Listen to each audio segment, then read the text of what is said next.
بسم اللہ الرحمن الرحیم وَإِلَّمْ يَدُلَّ عَلَى طَلْبِ الْفِعْلِ، اس کا مطلب یہ ہے کہ اگر انشاء طلب فعل پر دلالت نہ کرے تو وہ تنبیہ ہے۔ وجہ تسمیہ یہ ہے کہ یہ متکلم کی بات پر تنبیہ کرتا ہے، متکلم کے دل میں جو بات ہوتی ہے اس پر تنبیہ کرتا ہے، اس لیے اس کو تنبیہ کہتے ہیں، اور اس میں تمنی، ترجی، ندا، تعجب، قسم سب داخل ہیں۔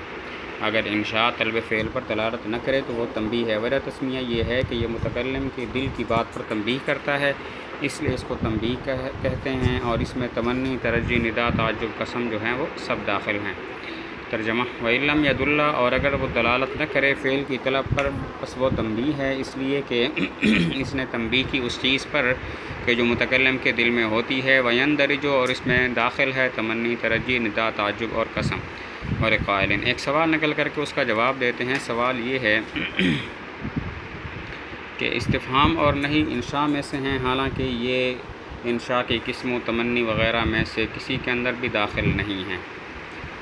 سوال یہ ہے کہ استفہام اور نہیں یہ انشاء میں سے ہیں، حالانکہ انشاء کی قسم و تمنی وغیرہ ان میں سے کسی کے اندر بھی داخل نہیں ہیں۔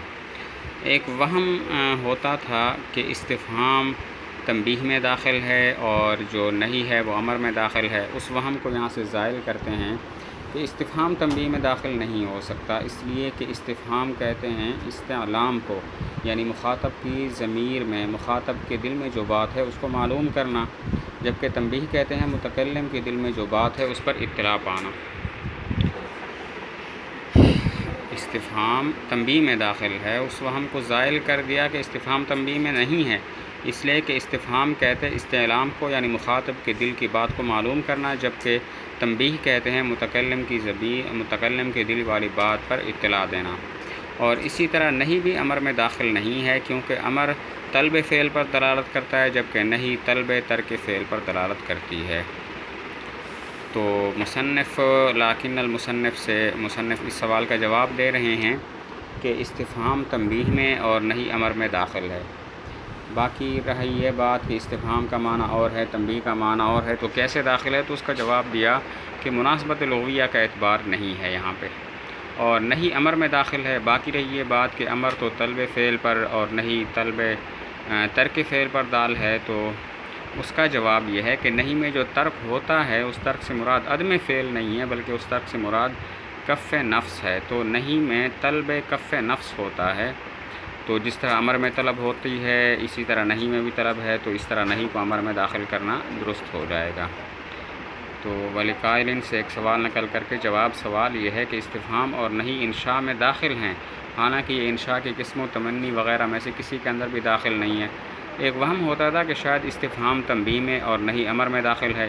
اس وہم کو یہاں سے زائل کر دیا کہ استفہام تنبیہ میں داخل نہیں ہو سکتا، کیونکہ استفہام استعلام کو کہتے ہیں، یعنی مخاطب کے دل والی بات کو معلوم کرنا،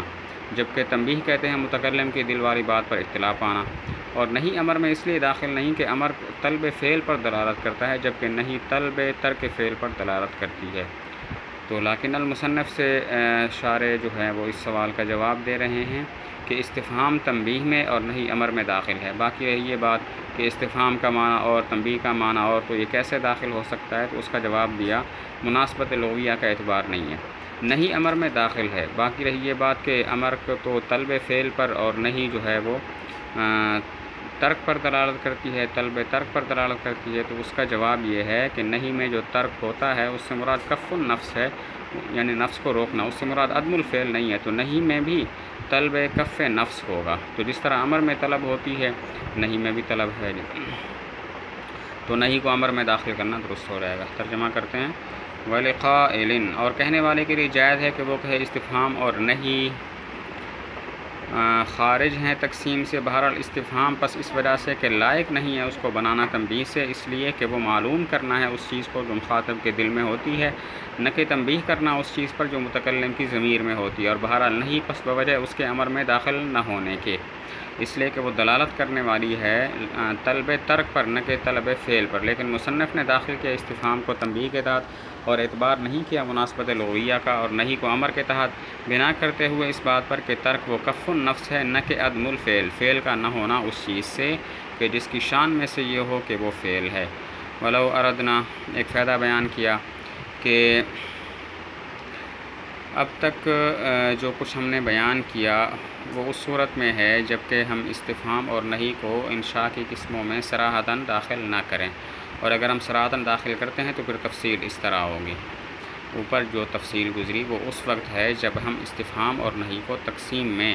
یعنی انشاء کی قسموں میں داخل صراحتاً نہ کریں، اور اگر صراحتاً داخل کرنا چاہیں تو پھر تفصیل اس طرح کریں گے۔ انشاء دو حال سے خالی نہیں، یا تو وضع کے ساتھ کسی شے کی طلب پر دلالت کرے گا یا نہیں، اگر نہ کرے تو تنبیہ ہے، اگر کرے تو پھر دو حال سے خالی نہیں، مطلوب فہم ہوگا یا غیر فہم، مطلوب فہم ہو تو استفہام ہے، مطلوب غیر فہم ہو تو تین حال سے خالی نہیں، استعلاء کے ساتھ ہوگا، تساوی کے ساتھ یا خضوع کے ساتھ، تساوی کے ساتھ ہو تو التماس ہے، خضوع کے ساتھ ہو تو سوال ہے، اور اگر استعلاء کے ساتھ ہو تو دو حال سے خالی نہیں، مطلوب فعل ہوگا یا مطلوب ترک یعنی عدم فعل ہوگا، اگر مطلوب فعل ہو تو امر ہے، اگر مطلوب ترک ہو تو پھر یہ جو ہے وہ نہیں ہے۔ ولو اردنا سے ایک فائدہ بیان کیا کہ اوپر والی تفصیل اس وقت ہے جب ہم استفہام اور نہی کو انشاء میں صراحتاً داخل نہ کریں، اگر صراحتاً داخل کرنا چاہیں تو تفصیل اس طرح،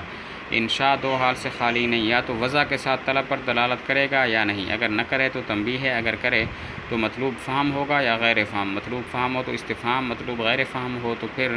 تین حال سے خالی نہیں، استعلاء کے ساتھ ہوگا، تساوی کے ساتھ یا خضوع کے ساتھ، تساوی کے ساتھ ہو تو التماس ہے، خضوع کے ساتھ ہو تو سوال ہے، استعلاء کے ساتھ ہو تو پھر دو حال سے خالی نہیں، مطلوب فعل ہوگا یا مطلوب ترک یعنی عدم فعل، مطلوب فعل ہو تو امر ہے، مطلوب ترک ہو تو نہیں ہے۔ ترجمہ کرتے ہیں، ولو اردنا، اور اگر ہم ارادہ کریں ان دونوں کو تقسیم میں ذکر کرنے کا تو ہم کہیں گے انشاء یا دلالت نہیں کرے گا شے کی طلب پر وضع کے ساتھ تو وہ تنبیہ ہے، یا دلالت کرے گا پس خالی نہیں، یا تو مطلوب فہم ہوگا پس وہ استفہام ہے، یا غیر فہم ہوگا پس یا وہ استعلاء کے ساتھ ہوگا پس وہ امر ہے اگر مطلوب فعل ہو، اور نہیں ہے اگر مطلوب ترک ہو یعنی عدم فعل ہو، یا ہوگا تساوی کے ساتھ تو وہ التماس ہے، خضوع کے ساتھ تو وہ سوال ہے۔ اچھا، وَأَمَّا الْمُرَكَّبُ الْغَيْرُ التَّامُ، مرکب غیر تام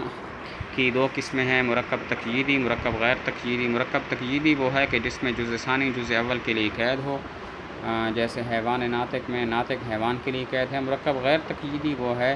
کہ جزء ثانی جزء اول کے لیے قید نہ ہو، جیسا کہ وہ لفظ کے جو اسم اور ادات سے مرکب ہوتا ہے جیسے فی الدار، یا کلمہ اور ادات سے مرکب ہوتا ہے جیسے قد ضرب۔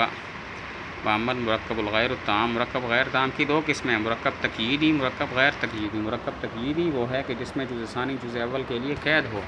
جیسے حیوان ناطق میں ناطق حیوان کی قید ہے۔ مرکب غیر تقییدی وہ ہے کہ جس میں جزء ثانی جزء اول کے لیے قید نہ ہو، جیسے وہ لفظ کے جو اسم اور ادات سے مرکب ہوتا ہے جیسے فی الدار،